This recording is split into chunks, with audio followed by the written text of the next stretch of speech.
조금 있다가 저희가 어디를 볼 거냐면 파르테논 신전에서 가져온 유물들을 볼 겁니다. 워낙 유명해서 거기 사람들이 너무 많습니다. 근데 어쨌든 간 여기서 잠깐 설명하고 갈 거예요. 그 파르테논 신전이 바로 아테네에 있었죠. 근데 이 아테네가 성경 가운데 나와요. 사도행전에서 바울이 전도여행 갔을 때 아덴에 들렸다고 해죠. 그 아덴이 아테네죠. 지금 이 사진은 아테네 신전이죠. 정 가봤습니다. 근데 이 신전 보면 이 꼭대기에 보면 페리먼트라고 불러요. 삼각형 부분. 건축물 가운데서 특별히 삼각형을 페리먼트라고 하는데 이 부분의 동상들이 지금 없죠. 어디서 찾아볼 수 있습니까? 저기서요. 그래서 좀 이따 가서 보실 거예요. 저쪽에 가서 그 페리먼트에서 가져온 것들을 보실 겁니다. 자, 나중에 뭔지 아시라고 미리 보여드릴게요. 여기가 바로 그 페디먼트에 있던 동상들입니다. 근데 뭘 말하려고 여기 있냐면 그 바울이 아테네에 가서 회당 또 시장 그리고 아레오바고라고 하는 데 가서 복음을 전했습니다. 그래서 만난 그리스 철학자들과 토론을 합니다. 잠깐 읽어드리면 사도행전 17장 18절에 어떤 에피크로스와 스토아 철학자들도 바울과 쟁론할세라고 해서 거기 있던 철학자들을 얘기하죠. 그리고 17장 32절에 보면 어떤 사람은 조롱도 하였다라고 했는데 이 조롱했다는 사람들을 이제 그냥 욕했다라는 개념으로 받아들일 수도 있지만 시닉스를 말하죠. 견유학파를 말합니다. 지금 여기 보면은 이 브리티시 뮤지엄에서 4명의 동상을 갖다 놨어요. 이 사람들은 그리스 철학을 대표하는 사람들이에요. 여기서 여러분들이 아마 아실 수 있는 사람이 있어요. 첫 번째 누구죠? 그래, 소크라테스. 왜냐면 못생겼어. 그래서 누구든지 저 첫 번째 얼굴 보고 저 사람이 소크라테스라는 걸 알아요. 근데 이 소크라테스는 서양 철학의 파운더죠. 아버지예요. 그 철학 가운데, 우리의 생각 가운데 그 윤리의 개념을 집어넣은 사람으로서 유명하죠. 또 삼파법으로 유명하잖아요. 그러니까 가르칠 때 우리 같이 내가 알고 있는 걸 딱 다운로드하는 형식이 아니라 질문하고 답하는 형식을 통해서 교육을 시켰던 방법식이죠. 이게 오늘날에도 내려오고 있잖아요. 그래서 영국 같은 데 특별히 Q&A 시간이 많죠. Questions and Answers 해가지고. 그리고 특별히 기독교 전통 가운데 있어서 종교개혁 이후에 일어났던 일 가운데 어떤 일이 벌어지냐면 카테키즘이 나오죠. 카테키즘이 뭐냐면 교리문답이라고 하는데 말 자체는 질문과 답변이라는 얘기예요. 왜냐하면 내가 질문하고 답함으로 인해서 내가 무엇을 믿고 있는지 또 무엇을 잘못 알고 있는지 분명히 알 수가 있습니다. 어쨌든 소크라테스가 그로 인해서 유명한 걸 알 수 있죠. 그 다음에 보면 안티스테네스라고 합니다. 이 안티스테네스는 이제 견유학파의 시작한 사람이죠.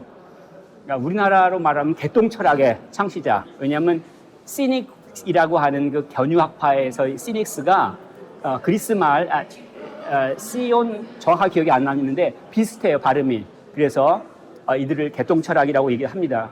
근데 이 개똥철학이라고 하는 견유학파의 특징은 뭐냐면 행복이 외적인 조건이 있지 않다라는 얘기예요. 그러니까 내가 돈이 많고 지위가 높고 자식이 많고 여기 결정되지 않다는 얘기예요. 행복이라는 것은 강인한 의지로 이룰 수 있다고 얘기하는 거예요.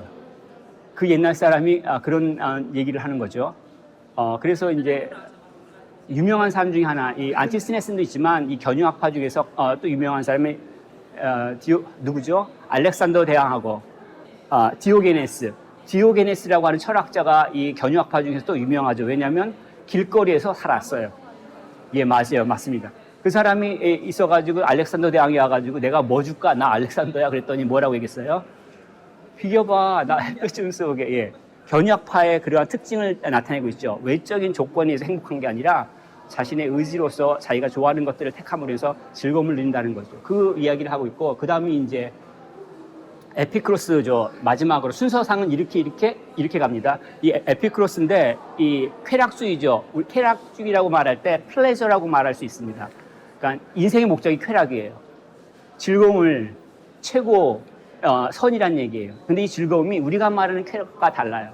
예를 들어서 만약에 그 즐거움이 내 영혼과 육체에 해가 있으면 그건 가짜 즐거움이라고 얘기를 하는 거예요.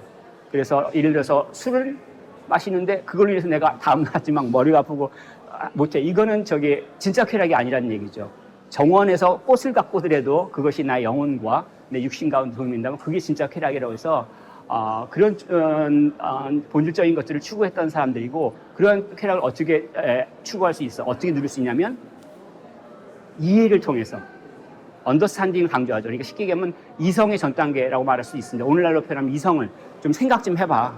뭐가 정말 우리한테 좋은 거고 뭐가 정말 우리한테 유익한 것인지라는 측면에 있어서 얘기를 할 수가 있습니다. 그래서 나중에 이실론에 영향을 미쳤다고 얘기를 하고 마지막에 크리스포스인데 스토아 철학의 집대성한 사람, 원래 스토아 학파로서 유명한 사람은 제논이죠. 아테네 그 회랑에서 사람들하고 문답을 주고받는데 그 회랑이 뭐냐면 스토아예요. 그래서 스토아 학파라고 하죠. 예. 이성과 절제된 금욕 생활을 강조를 하죠. 방금 이렇게 4명의 철학자들을 그리스 철학의 대표자로서 소개를 했는데 알렉산더가 헬레니즘을 만들었죠. 그리스 제국을 만들었잖아요. 그럼 당연히 그러한 사상들이 흩어질 수밖에 없겠죠. 아까 얘기한 것처럼 우리가 그걸 어떻게 구별해낼 수가 있는가 질문이 될 수 있고 또 이 바울이 아테네에 가서 이런 철학자들과 만나서 논쟁을 했잖아요. 오늘날도 우리도 마찬가지예요. 우리가 만약에 예수를 믿는다고 한다면 그 복음을 전해야 되잖아요. 누구랑 만나겠어요? 우리가 만나는 사람들이. 물론 우리 자식이나 아니면 우리 친구들이라고 만나지만 그 생각 자체는 정해져 있죠. 오늘날은 가장 많은 게 상대주의, 개인주의, 그런 경향들을 띠고 있습니다. 이것 말고도 굉장히 많습니다.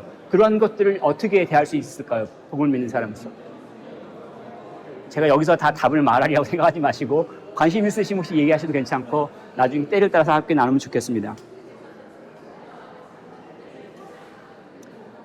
근데 여기서 마지막으로 추가하고 싶은 건 뭐냐면 논쟁이라고 말할 수 있는 복음을 전할 때 내가 다 알거나 아니면 내가 완벽하거나 그래서 복음이 전해지는 건 아니에요. 저는 그렇게 믿습니다. 왜냐하면 우리 인간이 어느 정도로 악한 존재냐면 내가 이성적으로 부족하다 싶어도 심지어는 내가 잘못했다 하더라도 인정하기 싫어해요.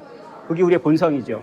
그래서 그러한 논리를 뛰어넘는 전반적인 변화가 필요하죠. 그게 하나님께서 하시는 일이죠. 나로서는 심거나 물을 주는 일이 나의 일이죠. 그것을 키우시는 것을 하나님이라고 믿고 맡겨드리는 것들이 필요합니다.